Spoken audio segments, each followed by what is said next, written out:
en Égypte antique. Oui. L'Égypte antique, le livre de Thoth, Djéouti, avait toutes ces technologies-là. Maintenant, qu'est-ce qui rend dangereux le temps dans lequel nous sommes? Qu'est-ce qui rend ça très dangereux? Déjà, le blanc peut transporter l'odeur. Donc, là où tu es là-bas, l'odeur là te plaît, on envoie l'odeur là. Quand l'odeur arrive chez toi, ça devient dangereux parce que je peux te tuer à distance, mais pas l'odeur. Parce que c'est des odeurs qui sont toxiques. Si je peux reproduire une ambiance, ça va te détruire.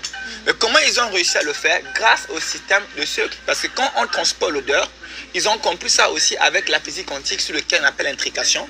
C'est-à-dire que deux objets qui ont été en même temps rassemblés, on les éloigne, deux objets peuvent communiquer. Donc je touche tel objet en temps réel. Il n'y a même pas un espace de temps. Au même moment, tu sais que c'est qui a été fait là-bas.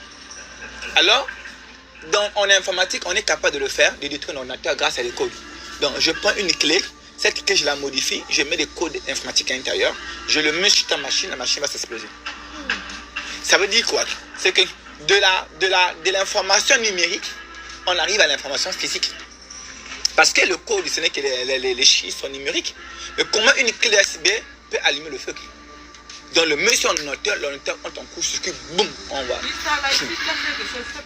Maintenant, c'est la même chose qu'on utilisera maintenant pour envoyer des trucs à distance. Donc je peux exploser ton téléphone à distance, je le pirate. Là, il ne s'agit pas de le pirater pour t'envoyer, par exemple, des virus pour que ton téléphone ne passe plus. Mais j'envoie des virus dans ton téléphone à distance, je prends le contrôle de ton téléphone et ton téléphone s'explose. Donc là, on quitte de l'information numérique à l'information physique dynamique. C'était les débuts de la chose. Et là, maintenant, on est capable de faire quoi? On est capable d'envoyer l'odeur à distance. Donc, je t'envoie une odeur. Que je peux t'envoyer l'odeur, donc je peux modifier l'air ambiant de là où tu es à distance pour modifier les molécules pour créer du poison. On est d'accord capable de le faire. Maintenant, comment fonctionne la science? La science a tout ce qu'on appelle, des fois, avant de faire apparaître un fait, ils ont des fois 10 ans à 20 ans. L'Android n'est pas sorti le jour que l'Android était sorti. Les technologies ont des fois 10 ans en avant, des fois même 20 ans. On a pu trouver des traçabilités où on a vu des gens qui avaient des téléphones Android 20 ans avant l'Android. Ça veut dire que ça sort, mais on attend que le peuple soit prêt avant de le publier. Maintenant, qu'est-ce que je veux vous informer? L'intelligence artificielle de ChatGPT n'était qu'un test. C'est sorti pendant le Covid. C'était un test. Mais ChatGPT, le IA, a été développé il y a déjà 20 ans depuis. Maintenant là, l'objectif est de quelle manière on peut remplacer l'humanité par les IA.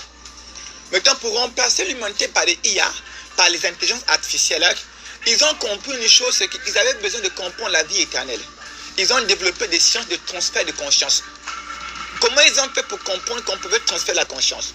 Ils ont compris que la conscience humaine pouvait